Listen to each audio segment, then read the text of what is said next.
rock, paper, scissors. Oh, we're playing. I didn't know if this was like. I thought this was like the universal sign.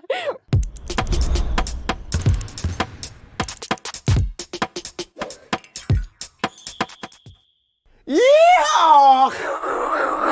No. He's back, man. Yes. No. Yes, Charlotte. No, enough. We've been quiet for 25 games. He's finally back, and you can't come back any better than that. Ladies and gentlemen, my name is Amin Elhassan. That over there is Charlotte Wilder. We are in New York City, the mecca of basketball. Well, tonight we'll see. We got Knicks Nets tonight in Brooklyn, but enough on that. We can't bury the lead. You've got all these papers talking about things happening in the league. I don't care about any of that. I care about Ja Morant coming back and balling the hell out, hitting the game winner with zeros on the clock. And when Stephanie Reddy said, when they call for the game winner, he said, Call 12. Call 12. Woo! You see, hold on, let me do my YSL lawyer. Well, see, call 12 in urban vernacular means to notify a law enforcement, but also he happens to be nicknamed 12, and also when he was 12 years old, he had a friend named 12, and so as you can see here, when he says call 12, he's not talking about the police, he's talking about himself. Oh my God, Charlotte. It's also his number. Yeah, and that's his number, yeah. Charlotte. Yes. How charged were you last night? Woo! Watching this dude fly up and down the court and remind everybody, Tyrese who? Other Tyrese what? De'Aaron Whomst. I'm back. Move over, Jaylen Brunson. Talk about him. Yes. Him is back. I mean, I missed it. I had missed it. You watch him fly through the air. You watch his hang time. He defies gravity. He takes off from like the locker room and then ends up at the basket. And I was just like, I was so happy he was back. I was so happy we were talking about Ja and basketball. Oh, remember that? I remember missed basketball? I missed basketball. Oh, He missed basketball. He hadn't played a game in 8 months. Oh, man. And for him to come out like that, it was a little rusty in the beginning. I was like, watching. And then he hits the game winner. And it's like, oh, that okay. Third quarter, yes. Where I think he either scored or assisted on 75% of the points he he had scored. 34 points in 35 minutes. It was incredible. And it's like, you know what, Charlotte? What? So many of shows, our show, other shows, the Dan Levitard show, NBA Today, Inside the NBA, all of these shows, not to mention all the little podcasts and stuff, where people are, the little podcasts. That's brutal. I'm looking at you, JJ Reddick. Yeah, okay. Let's start. Shout out to JJ on 1 million subscribers on YouTube. No, it's a little podcast. So many shows talking about so many things is like, what's wrong with Ja? How can we get Zion to care about his diet? Draymond's out of control. And it was just like, for at least just one night, thank you, basketball gods, we just got hoop. We just got guys going out there playing. And isn't it wonderful? See everybody, like, just stop around and just play the game. I swear to God, ain't no fashion show, ain't no endorsement deal, ain't no movie, ain't no music album, executive producer, feature, whatever. None of that matters. That's what matters. That last night was like, that's why we're here. Yeah. We're not here because we think you're really cool or you're really tough or scary or you're a great actor or you dress so well or you're really rich or you're really rich or your music is your art is no, we just want to watch you guys do this. Like, that's all we want. That's all we want, and we love it, and we'll pay you millions of dollars to do just that. Just do that. Just this and this. And maybe one of these. A little bit of this. A little bit of this. Maybe a little bit of this. Everything. Just do those things. And everything else, nyam nyam, no. Rakakaka, no. No, we don't want any of that. We just want the basketball. We got it. Oh, my God. I also think that in terms of the conversation about Ja and all of this stuff, like there at this point, there is no conversation. Because it's just he needs to show up every day when he plays basketball and play basketball well and just not screw up. And it's not so much what he does do, it's what he doesn't do. And that's hard to talk about because it's like, what are you talking about? Just until he doesn't do something, you can focus on the basketball. It's almost like the absence of proof isn't the proof of absence. Exactly, right? exactly. And so that becomes like, I hope that he can continue to let the absence be. Like, just let it be absent, because then we can talk about these games and it'll just he can prove himself. And if he puts this team on his back from where they've been with the injuries, with Marcus Smart calling them embarrassing because they were, if Ja can come in and take his team, maybe just the playoffs, if he can do that, it's over. We already saw it last year. Yeah. You can literally dick around the entire regular season and then somehow make it to the finals. Shout out to the Miami Heat. So, have you heard of undrafted free agents? I don't know. No one mentions it. Nobody talks about that. No one ever talks about how many Gabe undrafted free Vincent. agents. Oh, Max Strus. No, but here's the thing, Charlotte. I submit to you, much like a Disney movie. Yes.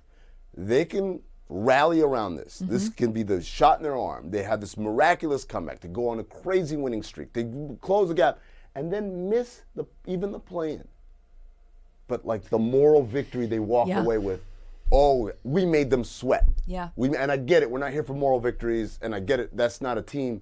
That's a franchise that before the suspension thought of itself as maybe we're about to knock on the door. They're looking around. They're seeing what Sacramento has done. They're seeing what Oklahoma City has done. And they're like, that was us. We were the cute, adorable young team that's about to take that next leap forward. Minnesota. So and true. then all of a sudden, now we're 1-11 at home with the worst offense in the league.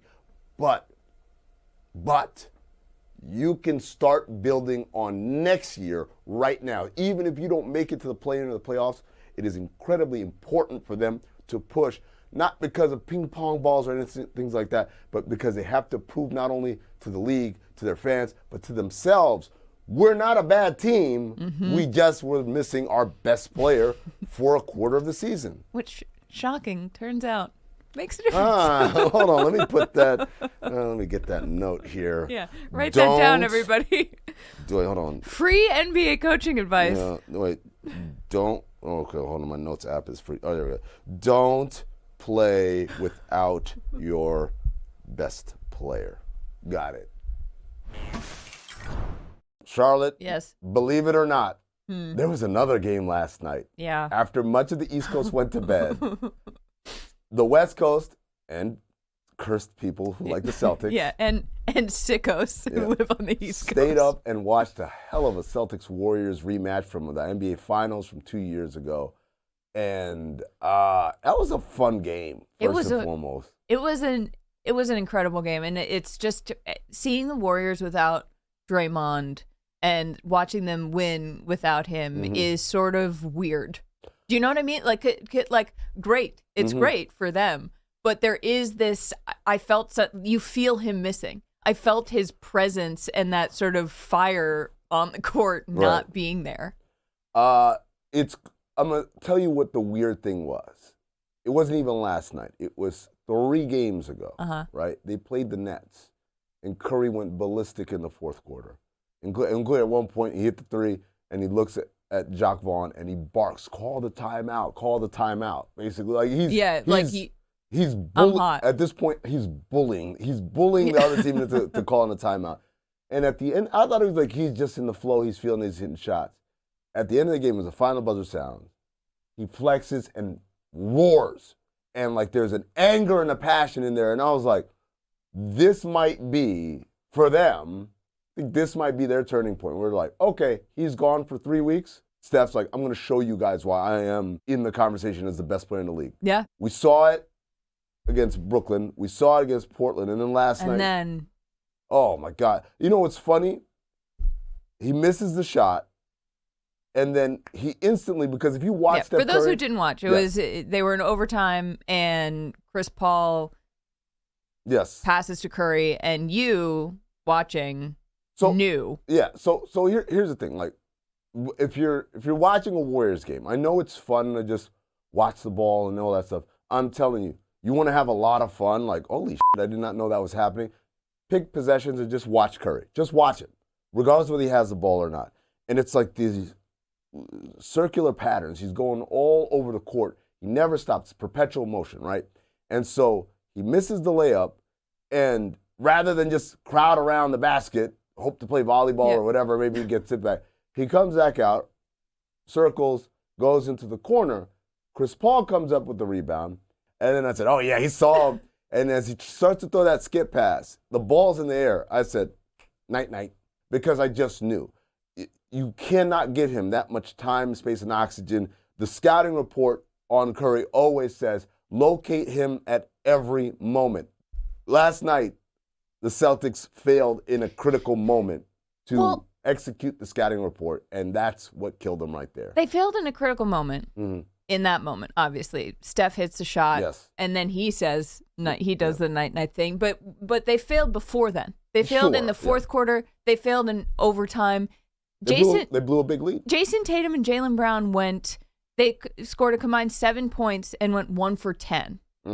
And to me, that is what worries me about the Celtics team. That's why part of me is like, this is too good to be true. Sure, their record is incredible. They've been playing unbelievably. Tatum and Brown, they can erupt any given night. But when they get into these situations, in those crunch moments, something goes away. They get a little bit timid, and we saw it against the Pacers in the in-season tournament. Even though Tatum had 32, Brown had 30, there's something at the end of these games where I'm like, is it coaching? Is it what's going on? A basketball moral compass, right? So one of the things is that, how many threes do you take against a team that is woefully undersized, right? It's not often the Celtics get to come in and say, we're the big team, right? Because obviously Porzingis not being out there, because they don't have a lot of depth. Al Horford's 100 years old. Yeah. And then you got to play Neemias Queta and like Luke Cornett. And like these guys are not rotation NBA players, and they are forced into that role because Boston doesn't have a whole lot of size. So for them to come into a game and be like, oh, we're bigger than these guys, though. These guys who are starting Curry and Brandon Podziemski, right? Bring Chris Paul off the bench. Tiny. Like, that's a small team. Kevon Looney, their starting center, is 6'9", and he only played 15 minutes. Yeah. They played the rookie Trace Jackson-Davis last night. He had a double-double off the bench. So it's like you have to find those nights where it's like, typically this isn't our strong suit, but tonight we're going to hammer it. And on top of all that, you factor in Steph Curry, 5 fouls. How is he allowed to? Yes. How is he not targeted every single time? How do you not set screen after screen? How do you not go at him? I don't know. And I'm not saying that as someone, Steph Curry's the worst defensive player on the floor. You should go out. No, he's a good defensive player, ladies and gentlemen. Don't get it twisted. Don't. But if anybody has 5 fouls. 5 fouls, you go at him. That is, especially as early as he had those 5 fouls. Yes. The idea that he finished an entire second half and then overtime. He gave you extra minutes of 5 fouldom. Yeah. And you're not going to be like, hey, we're bigger. We're bigger. Oh, that's fun. We're bigger. Maybe we should use our size. Nah, we'll shoot 58 threes. That'll do it.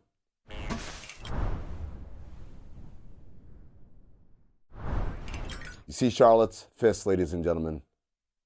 Yeah, these things can do some serious damage.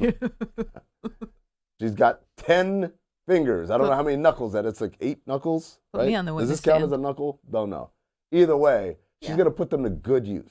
You know why? Because we're going to play a game called Word Count, where I ask Charlotte a question, and she's got to answer it in 10 words or less. And we'll know how we got to 10 words. Charlotte, how? Because I will count on my hands. There you go. Because it's convenient. We happen to have 10 fingers. Imagine if the word count game was 12, right? That would throw me for a real loop. Oh, my God. I got to get my toes out? I don't know. I don't think so. Charlotte, are you ready for your first question? I'm so ready. Who is the more likable Tyrese right now, and why? Is it Tyrese Halliburton, Tyrese Maxey, or Tyrese Gibson, star of the Fast and Furious movies? I can't answer that. Wow, big Fast and Furious fan, huh? Not Tyrese Gibson. Aw. Okay, I don't think likable.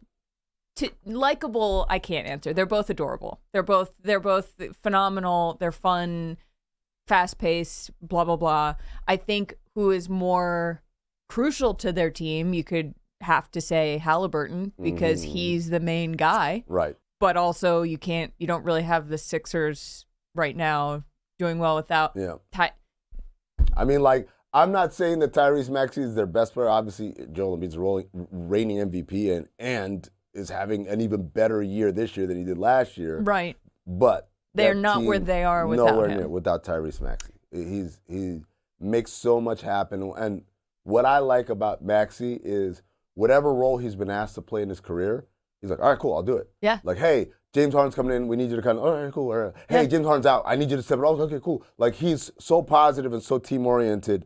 And despite having clearly a world of talent, is okay with sacrificing and doing whatever the team asks of him. And being good at it, too. Because there are a lot of guys who are like, I want to sacrifice. I want to do that. But it's hard for me. I can't adjust to not having the ball in my hands. And he hadn't had that issue at all, not having the ball taken out of his hands, not having the ball put back into his hands, and said, hey, now you got to be more of a facilitator as well. So, yeah, but then there's Halliburton. Man, the last hope. Yeah, so I can't answer. Sorry, this is the first word count. I'm just going to say I'm not going to do it. Just forfeits. Okay. Okay, are you ready? Yes. What player, Amin, is more deserving of their first All-Star appearance this season, and why? This is easy. I'm going to go see him tonight. Jaylen Brunson. It was the biggest travesty of all-star selections, all-NBA selections, perhaps in the history of basketball. Last year, there's not a single soul who could watch a Knicks game and not say, oh, that guy's the best player right there. Yeah. Clearly he's the best player. Clearly he's the reason why they win. Clearly he's the reason why the culture changed there. Like, he is responsible both tangible stuff, on-court stuff, and the intangibles for so much positivity that's happened to the Knicks in this turnaround that they've had in the last couple of years.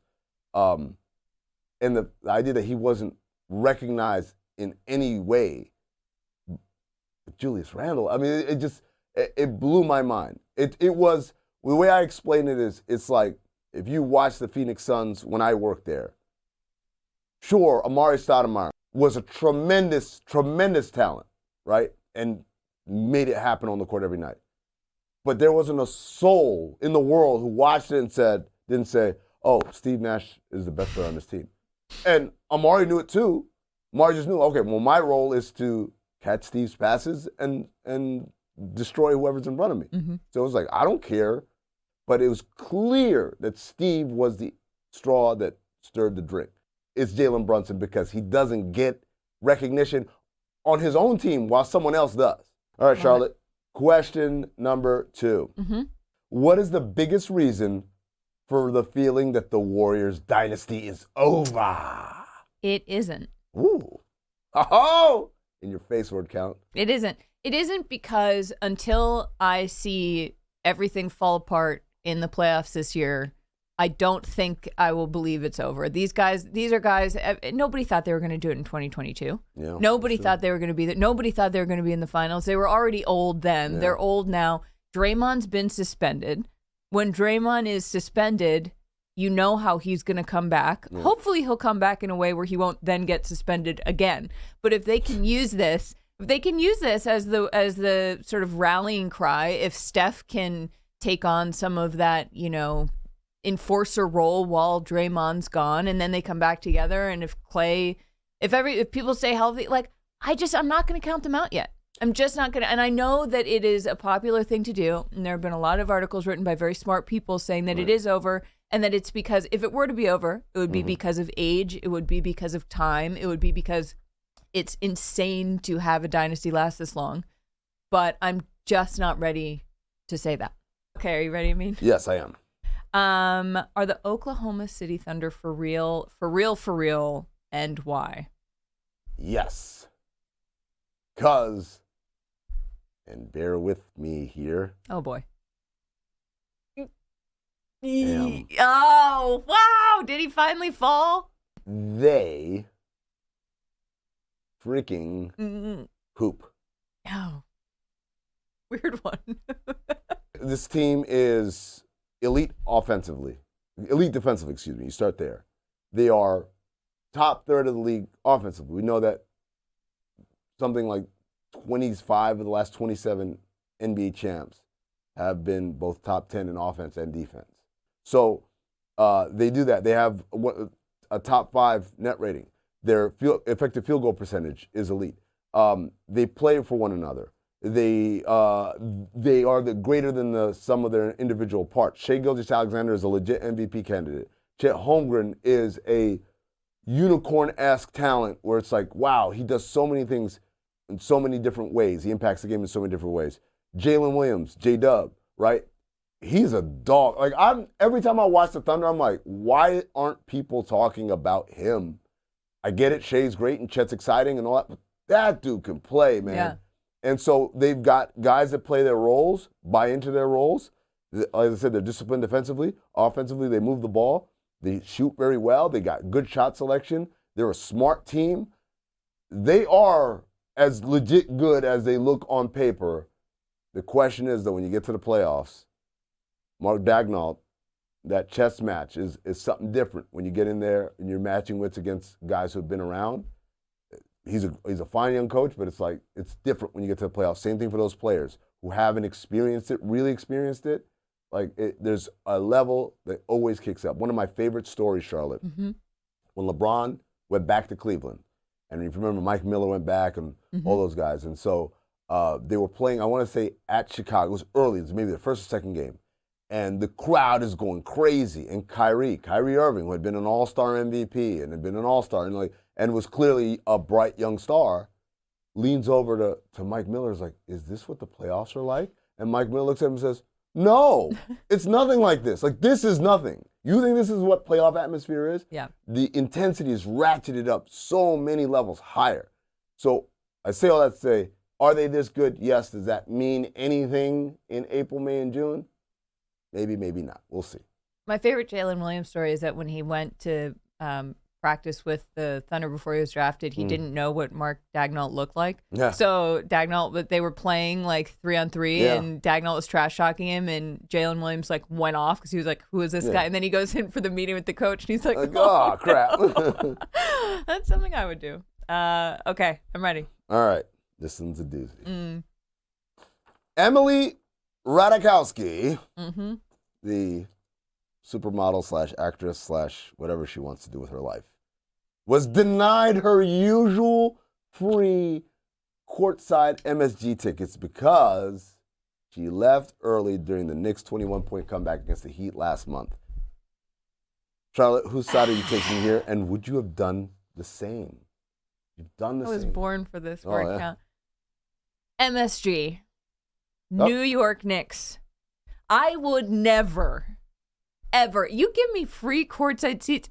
Hell, you let me into the building, I will never leave early. You stay. You get free courtside seats. You stay until that final bucket. You make sure that you see it. And she left while they were in the middle of a 21-point comeback. They were already coming back, and she left. And I would never in a million years, first of all, speak badly about your organization. Secondly, please let me in, and I won't leave, which might not be what you want. You might want me to leave, but I won't. But I won't leave in a rude way.